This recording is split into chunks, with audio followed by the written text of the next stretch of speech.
Andy Carr moves into the new neighborhood where things don't start out well until he figures out that there's something hidden inside his basement.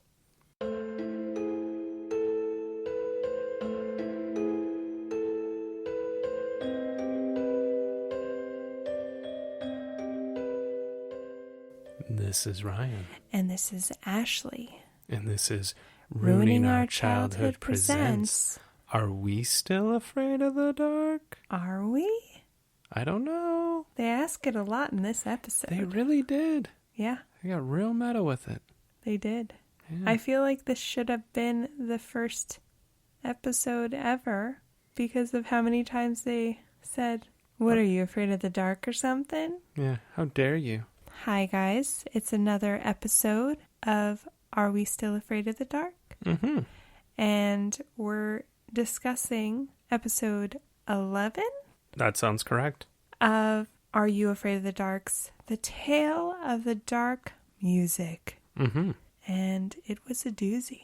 Yeah. Do you want to hit us with the first category? Yeah, our first category is called Well, Hello There. Well, hello there. Where we talk about any famous or recognizable actors that we didn't know were in the episode. And there was none. Yeah, no. But we will briefly touch on the cast because it was pretty small. Mm-hmm. The first character is pretty much the main character, Andy Carr, as mentioned in the summary of the episode that was weirdly written. Yeah. Andy Carr is played by Graham Selkirk, and it doesn't look like he's done a lot of acting, but he is credited for doing sound work for Little Women, Greta Gerwig's Little Women, and Harry Potter, which a lot of people I've noticed have been credited with the same work. Yeah. Called Loop Group, which we actually looked up. Okay. And by we, I mean you. Yes, on Google. And it's a part of a voice acting job where it comes in the form of a loop group or walla group, usually a team of 5 to 8 actors hired to record all the extra background dialogue necessary in film, TV, and games. Okay. So basically just the background noises of people in a crowd or whatever a scene is needed where there's more than a couple people, you know? I remember when I was a kid, sometimes when we would watch movies at my friend's house, they would have closed captioning on. Yeah. And I can vividly remember there was times the captioner would type out lines that are said in the background. Right. It's really in the distant, and you can't hear it. And you're like, oh, so... Really in the distant? Yeah, really in the faraway distance. Distant. You jerk. But... it was stuff that I would never pick up on just watching a movie, but then when the closed captioning was, I became more aware of stuff like that in the background. Like there's actually people saying words. Yeah. It's not necessarily a thing for the plot, but it's, interesting. Yeah, it's probably not scripted or anything like that, or in the actual script, but yeah. Do you want to say the next person? Yeah, the next person I had was the person that plays Andy's mom, and her name was Catherine Graves, and this is actually her only acting credit. Yeah. So interesting. The next person is Andy's little sister, Christine. She's played by Jenny Levesque. Levesque.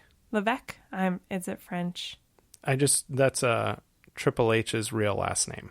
Oh, and he pronounces that way. Yeah. And she's actually credited with a very similar IMDb as Graham Selkirk, did loop work for Little Women, Harry Potter, among other movies. I saw she did an episode of Goosebumps. I did see that too, yeah. That'd be interesting if they're still working together. Because they do loop work for the same movies, and you said it's 5 to 8 people, so they probably record in the same booth or something. Yeah. Probably no. I don't know. I know nothing about random parts of movies. Me neither. We're learning. We're learning. Yeah. We're movie nerds, but we're not. We don't know who does the loop work for Little Women movie nerds. Well, I guess we are now. Yeah, now I can tell you that Graham Selkirk does it for the Harry Potter movie. Which one? I'm just kidding. Do you want to say the last person? The last one is Coda.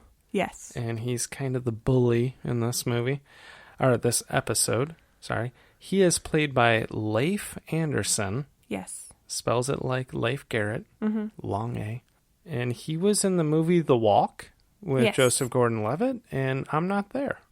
Oh, and I had one more. Okay. That I just wanted to mention. The person that plays Coda's dad, his name is Ian McDonald. He was in a movie called Bolt with Richard Grieco, a Stephen Baldwin movie called Dead Awake, and my favorite, Lorenzo Lamas' Snake Eater 3, His Law. So some really great films. Top-notch films. Yeah. I'm like, okay. I have stuff to say about Mr. Coda later. Mm-hmm. Do you want to move on? Yes. The next category is called Let's Get Digging, where we talk all about the plot holes and the plot first. First and foremost, the plot. And we name our funniest and cringiest part of the episode. So the plot is basically this family has inherited a home from a distant uncle. It is described as an old home. We should note it was maybe built in the 80s. Yeah. Seems like a very nice home. And basically the basement, there's a lot of creepy shit that happens down there in that basement. Yes, yeah. And the main character of Andy goes down there a lot. Yeah. Apparently. Which is something I would never have done as a kid. Did you have a basement in Ohio? I did not. Oh, okay. But both of my grandparents did. Yeah. And my aunt and uncle did. Okay. Did they have laundry rooms down there as well? Yes. Okay. My aunt and uncle did not. Their basement was basically unfurnished, and it was just wide open. We used to roller skate down there. It was huge. Nice. But both of my grandparents had finished basements. They were nice basements. Like, I would go hang out down there. My one grandpa had a pool table and a bar and a massive train set. And then my other grandpa had like a rec room. So they were nice. But they still had the laundry room portion where that was creepy. Now I have another question for you. Yes. Did any of them have a creepy wooden door? No. Okay. I remember that from Home Alone. Yes. That outdoor cellar door where you could enter. And I used to always think, someone could enter your home through that. Well, that wasn't the door I was talking about. I was talking about the door in this episode. There's two different doors. Oh, yeah. Yeah, no. Like the murder room. It looks like a murder room. Fun fact, it kind of is a murder room. Yes. No, nobody had a creepy door. Yeah. I think it kind of goes along with our episode of The Tale of the Nightly Neighbors, where they go into their neighbor's basement. There is a room with a padlock on it. Yeah. And then there's obviously the refrigerator, which we talked about in the episode with a padlock. So, yeah, if we ever went to a house with a basement and there's a door with a padlock on it, I'm turning the other way. Yeah. Or I'm calling the police because I'm like, there's death in there. Yeah, there's death in there, or there's people going to die that are trapped in there. Yeah. I've watched too many movies. Did you have a basement growing up? No. We had in the house that I grew up in Montana, we had this crawl space in the closet. The bottom, you could remove it, and there were steps down, and that's where our water heater was. Okay. And when we first moved there, I thought it was the coolest thing ever, because I was like, if there was an invader in our house, I'd run to the closet and hide, because there was also a piece of carpeting that went over the little door. Yeah. So you couldn't tell there was stuff. The only problem with that plan is the fact that my mom put a bunch of stuff in that closet, so I'd have to like sit there and remove it. You gotta move 20 things to get down there. Yeah, but it wasn't very deep, but we stored stuff down there. Okay. You just had to like be short to be able to be down there. And I lit my hair on fire the one time because I used a candle to go down there because there was only a little light near the water heater. And I had a candle and I had long hair, and yeah. Oh my God. It was fun. That sounds amazing. So anyway, back to Are You Afraid of the Dark? We're just talking about basements. Yeah. Should we start a podcast called Basements? Stories about basements. I would listen to a podcast about creepy basements. I'm sure there is one. Oh. There's a podcast for everything. That's true. I hear there's one where people ruin their childhood. Oh, yeah. Yeah. That's true. Do you want to move on to the plot holes so we could just get into the meat of it? Get into the meat. I can honestly say I did not. I had one, which is Andy, our main character. He's getting picked on this by a bully named Coda. Mm-hmm. And Coda just chucks Andy's bike into a street and lets it get hit by a car. Right. Which, also, the truck just kept going. I don't think, if you hit a bike, you'd be concerned you hit somebody on a bike. Yeah, and also, did you not see it? Because I feel like there was enough time for the truck driver to just stop, I guess. Yeah, I don't know. I agree. But, Andy, tell your mother your bike just got destroyed by a douchebag and you should involve the police rather than taking everything into your own hands. That's kind of the gist of this TV show, is kids always trying to take care of stuff by themselves because obviously it is a kid's show. Yeah. But I will say I was proud of Andy when the first time that the door opens. I can't even remember why he was in the basement, but he finds an old radio, turns it on. His mom sends him down there to find a ladder. Oh, okay. Yeah. And the door starts opening and then there's this creepy voice, which we'll talk about later. But I did like the fact that he immediately ran and told his mom. Mm-hmm. Of course, though, his mom didn't believe him. And one of my plot holes was her saying, maybe it's just the leaky plumbing. That sounded like a deep-voiced man saying, come inside. Yes, with deep red eyes that yes. glow. Yeah. And he's old enough that... He's not a liar. He's not a 6-year-old with a real active imagination. Right. He's like 13, 14 maybe? Yeah, I would assume so. He's got a paper route. He's got a paper route. He's legit. Yeah.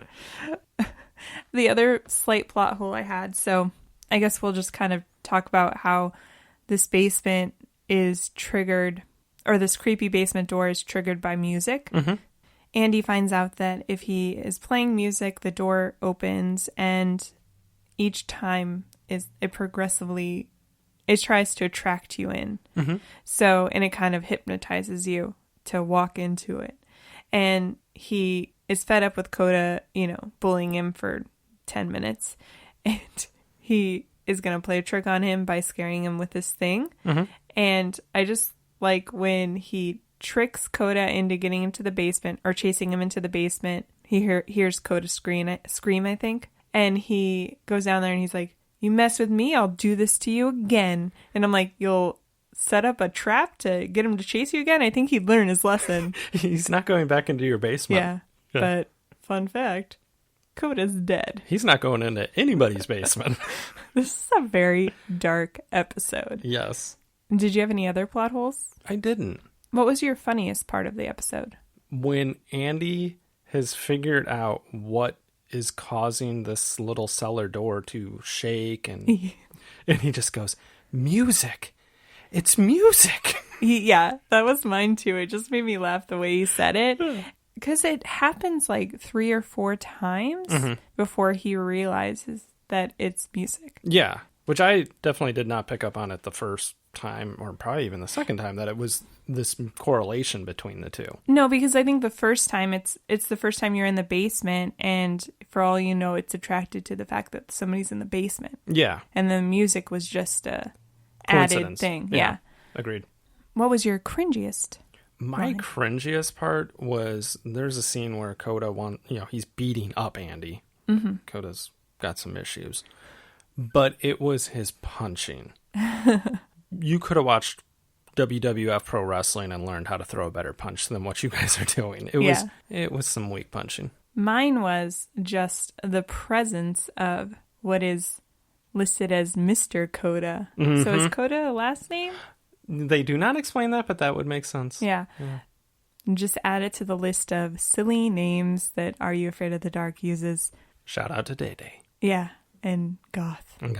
Gort. There was another one in one of the first episodes, but it's been such a long time. Yeah. His dad is walking around shirtless. I like to call him White Trash Beetlejuice. Yes. White Trash Beetlejuice. That was literally what I put for the fashion. I know, I'm sorry. Yeah, I had to talk about it. It's okay. But just, obviously, it's to show that Coda doesn't come from a very good home. No. He has him outside scrubbing steps. Yeah. What is he, Cinderella? And then he's just that typical bully that he's bullied at home, so then he has to go out and bully the first kid that he sees. Yeah. Which is Andy. Total douchebag. Do you want to move on? Yes. Our next category is called Woo Woo Red Flag Alert, where we talk about what were the signs that these kids are about to be statistics in a ghost story. There was quite a few. I don't know why I said there wasn't quite a few. Obviously, if a creepy wooden door in your distant dead uncle's basement is opening by itself, Yeah. I probably would not go back in that basement. I might burn down the house. I was like, no need to be alarmed by the creepy wooden door. Ooh, cool radio. I think I would have maybe gave it once. Then, oh, a creepy voice is telling me to come to it. Yeah. And then the next time I'm down there, it's this creepy as hell doll coming out trying to get me to go. And then there's a carnival barker who turned into a skeleton. So I have a theory, like, he's trying to attract the kid into the door or into the room at first. But I'm like, why would you use a life-size, creepy-ass doll to do it? Mm-hmm. And then the carnival made a little sense, but then it turns, like you said, it turns into a skeleton. Because a carnival barker, I was like, there's fun rides in the background. Yeah. I'm like, okay, I can see how you're trying to entice them. It's definitely child predator game. Yeah. Yeah. Convincing. You want some candy? Yeah. Yeah. Come ride this carnival ride. Come here. But I pretty much all the stuff with the door, and it happened multiple times. And then there's creepy circus music. Yeah. The next time my mom would have told me to do the laundry, I'd be like, do the laundry yourself, biatch. That's what I would say if I was Andy.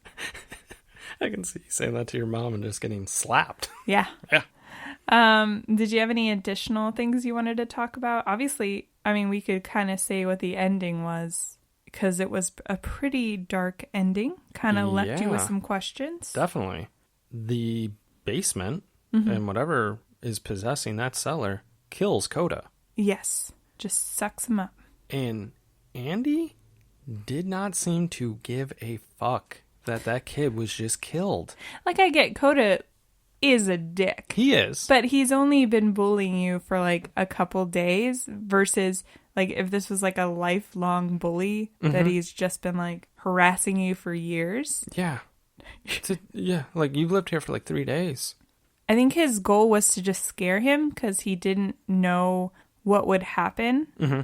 You know, he's gotten away from the door a couple times by this time. So I think he just thought when he walked downstairs that he would be interrupting it and the guy would be scared out of his mind, but he was gone. And then a brand new bike happens. That's exactly it. Like, I get his intentions were not to kill Coda. Yeah. But once it happened, he didn't care. And he was like, maybe I could send my little sister down here. Yeah, because his sister throughout the episode is kind of a brat. Yeah. Not that much different from any little sister. Speaking from experience. But yes. Yeah. Yeah, the fact that he looked like, should I? Yeah. I could use a new radio.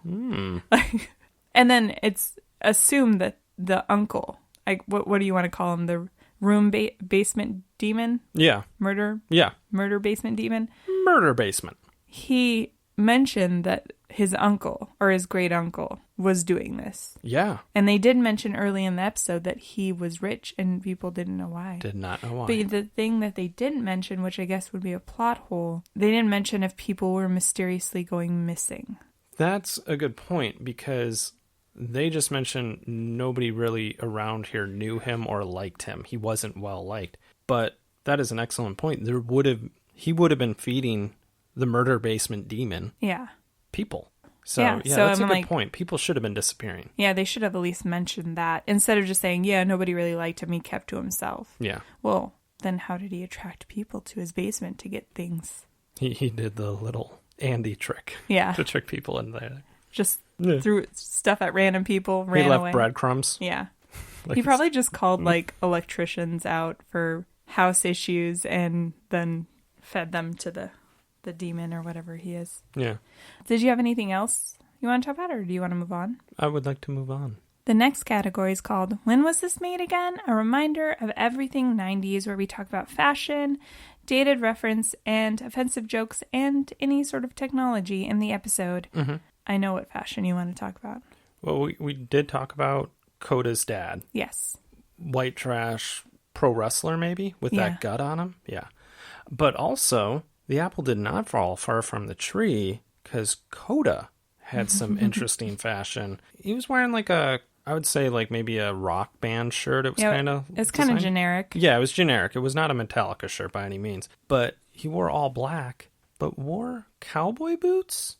Yes. Which, if you know anything about me from listening to our other podcast, Ruining Our Childhood, I love me some bad running. Yeah. And those cowboy boots enabled or prevented him from running very well. Oh, I thought you were going to say cowboy skin cowboy boots. No. Which is the thing Ryan said in our Beethoven episode. Yeah, cowboy skin cowboy boots. Cow printed. Cowboy boots. Yeah. No, I loved, he was wearing high-waisted black jeans. Mm-hmm. He had a look. He was skinny, that kid. He was so skinny. Yeah. And he definitely rocked the cowboy boots. And he had the long, kind of frizzy, curly hair. He just looked like a kid that you'd find smoking a cigarette in front of the gas station, looking for somebody to buy him beer. I totally agree. You're dead on that one. Did you have any dated references or offensive jokes? I mentioned earlier that Andy had a paper route. I don't think many kids have paper routes anymore. But I felt like the whole scene where Andy is rigging the basement to trap Coda was very Home Alone-esque. Yes, and for sure. I just was waiting for like the music from Home Alone to happen, like, because he was very Kevin McAllister-y, setting up stuff to trick him down there. I thought that was kind of neat. I agree. I didn't really have anything because I think this episode didn't have tons of dialogue, if you think about it. Mm-mm. He talks a little bit with his mom and his sister, but it's literally just like 4 scenes of him hanging out in the basement, listening to music, and then being creeped out, you know? Yeah. What about the technology? We kind of already mentioned some of the things, but... We mentioned the old-timey radio, but the piece of technology that I liked a lot was Andy, once he breaks that radio, he replaces it with like his yellow boombox, which I'm pretty sure I had one of those. Was it Sony brand? I think so. Yeah. And it was yellow like that. So it was very much me going, that was me as a kid. Yeah. Yeah. I didn't have a bright yellow one, but I'm envious. That's pretty much all I had, other than at one point Christine, his little sister's playing a video game that I have no clue what it is. Yeah. It's a weird controller. It was not a Nintendo controller at all. It sounded like, I thought it sounded like Donkey Kong. Yeah. But that was not like an Atari like remote. A Sega? I don't know. I don't think this, I had a Sega. It was a weird remote. I don't know. Interesting. Yeah. Did you have anything else? I did not. We can move on.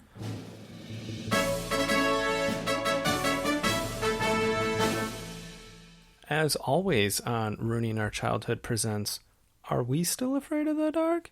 It is award season. We give out 2 awards every week, the first of which is the Kel Mitchell Award for Exceptional Overacting. Whom did you give your award to? I gave it to the only person that has acting credits still, Leif Anderson. Yep. Or Leif. Leif. Who plays Coda. You mentioned his punching wasn't great. He was kind of a dick, obviously, which he was fine at, but there was just parts where he was kind of cheesy. And I guess his only purpose as a character was to finally show the audience what that closet wanted and what it could do. Yeah. I gave it to the same person. Okay. I thought he was very robotic at times with his line delivery. When he knocks Andy off of his bike, he puts his foot on his chest, and it looked terrible. And I'm not going to lie, you mentioned his acting credits.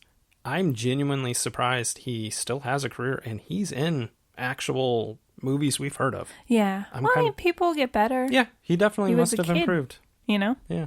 But I just think it was, I don't know. It's hard to choose some in these episodes because the cast is so small. Yeah. And obviously the acting's not the best. No.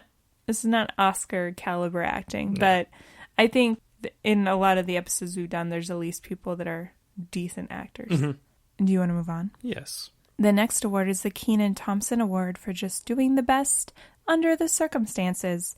Who did you give your award to? I gave mine to Jeannie Levesque who played Christina. And I think she it's just Christine. Oh. Or is it Christina? Whichever it is. Oh. I thought she played the annoying bratty little sister to a T. And she got some good zingers in on her brother because he's afraid of the basement. She's like, suck it up, bitch. I thought she was a lot of fun.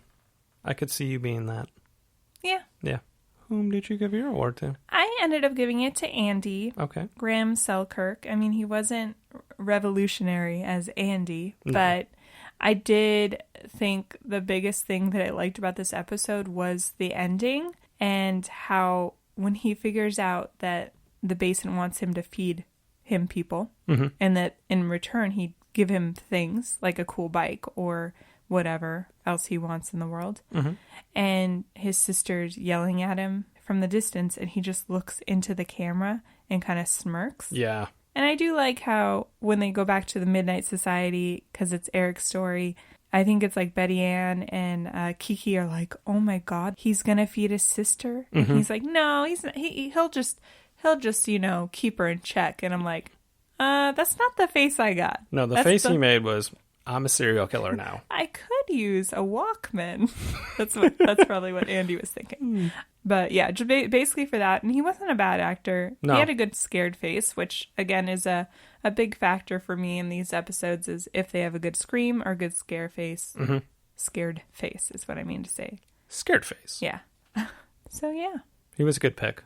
Yeah. Yeah. Now we can move on to our final thoughts, where we would decide if this episode Holds up and gets a solid Betty Ann thumbs up, yes, or if it does not hold up and it gets an Eric reluctant thumbs up. because it's still Are You Afraid of the Dark, and Yeah. we're not going to give it a thumbs down. No. This is precious nostalgic memories. What did you give it? I gave it a solid Betty Ann thumbs up. Same. I think this episode, because it's centered around a basement, and we talked about earlier, having family members that had those, and sometimes they were creepy, this would have scared the shit out of me as a kid. Yeah. And even rewatching it, I thought it was still a really fun episode. Yeah, I agree. I think it had a cool premise. I think I mentioned earlier that I like when they tend to keep them simpler. And obviously the setting is centered around one place mostly. And it's a basic premise, but it's done well. Yeah. And then I love the endings where you're still left with what could happen. Yeah. Where could this go? Is this kid a serial killer? I want to know. Yeah, is he going to follow in his distant great uncle's footsteps? Yeah. But yeah, it was a solid one. Definitely a solid one. So that's it for us, guys. Thanks for listening to another episode of Are We Still Afraid of the Dark? And hope you enjoyed this episode. And we'll be back next week with another one. Okay. Okay. Bye. Bye.